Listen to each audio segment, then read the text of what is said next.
Clara, my sister. Dennis, Happy New Year. Good to see you, leader.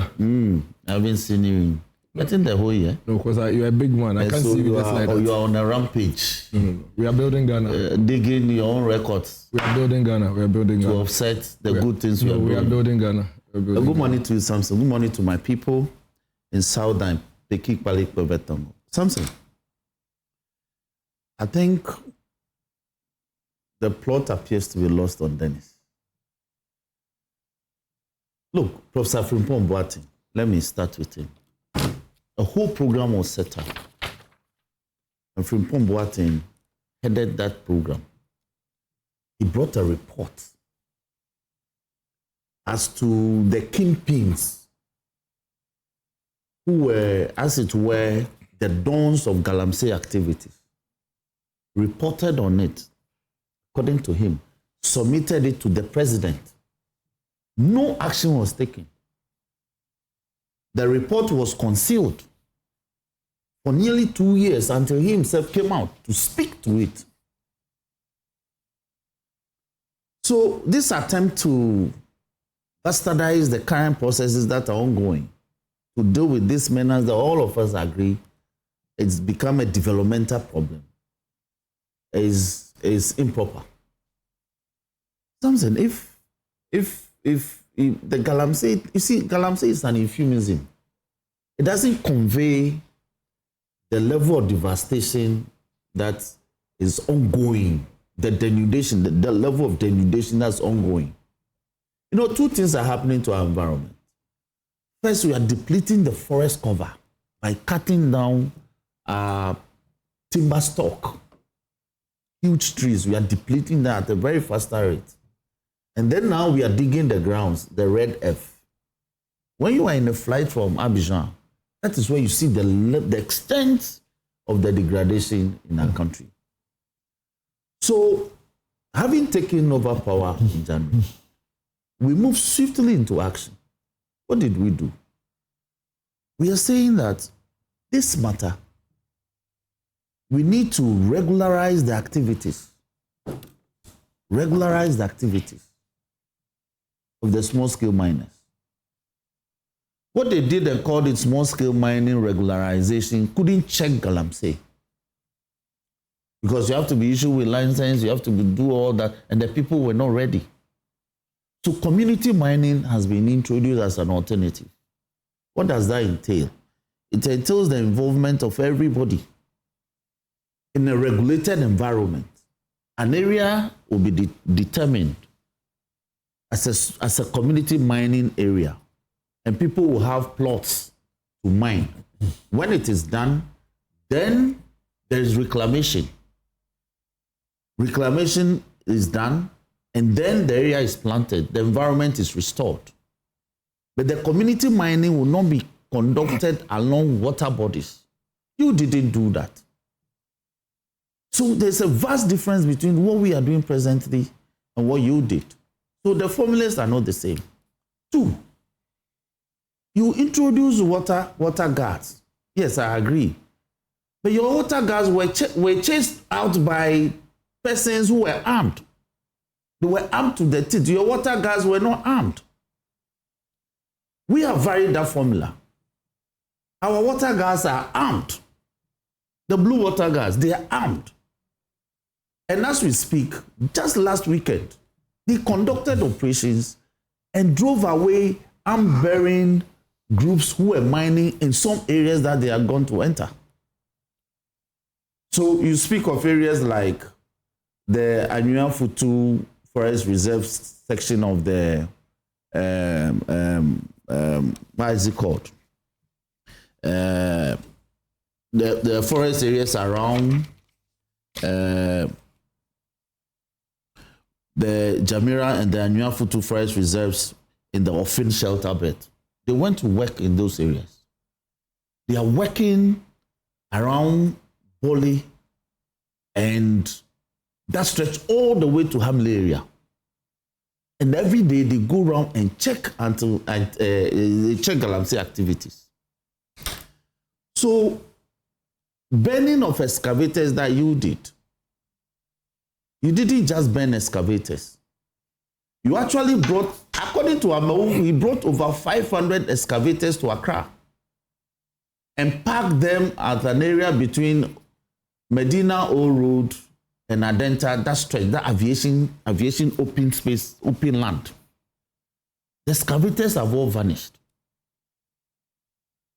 during your time. So you introduced measures. You were not committed to implementing the measures to its effective implementation. So your measures failed. Our measures are not failing. So the call about the imposition of an emergency or a state of emergency, yes, constitutionally provided. Article 21, Article 31, they make those provisions. But would the imposition of a state of emergency resolve the matter? I think that there's an alternative to the imposition of a state of emergency. Because if you declare a state of emergency, you require a lot more resources to enforce it. But if you declare what I will call security zones, if you identify the galamsey prone areas, you declare them as security zones. It is easier, they are compartmentalized.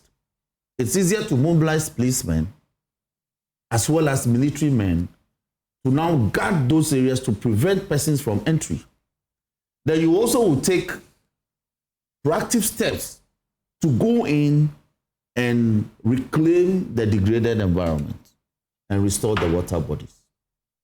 Because the blanket imposition of a state of emergency has far more consequences in terms of logistical support and mobilization than declaration of security zones. So that will be my response to him in respect of that. Now, we have about 288 forest reserves.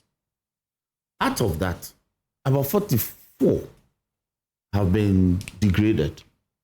Out of that 44, as we speak, a lot have been reclaimed, over 20. And the reclamations from the galamsey people has not been whimsical, they've been driven out. We are actually prosecuting galamseyers. You couldn't prosecute many. You couldn't. Now, in addition, in addition to these measures, we have also introduced what we call earth-moving equipment tracking. What does that mean? Because to degrade the environment, you don't need, it's not about shovel and pickers matter.